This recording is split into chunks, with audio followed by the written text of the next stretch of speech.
হাজার ব্যথা বেদনার পরে ফিরে আসনি তুমি আপন ঘরে, দিনের আলো তুমি ছড়িয়ে দিতে, চলে গেলে মদিনায় মক্কা ছেড়ে।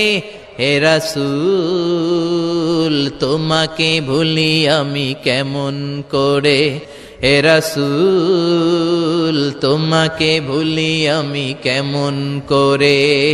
খেয়ে না খেয়ে দিন প্রচারের কাজে নিজেকে দিয়েছ বিলিয়ে, তাই ফের কাফিরেরা চিনল না সে আলো, দুষ্ট ছেলেদের পিছু দিল লেলিয়ে।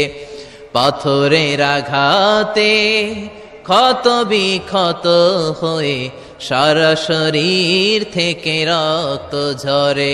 হে রাসূল তোমাকে ভুলি আমি কেমন করে, হে রাসূল তোমাকে ভুলি আমি কেমন করে।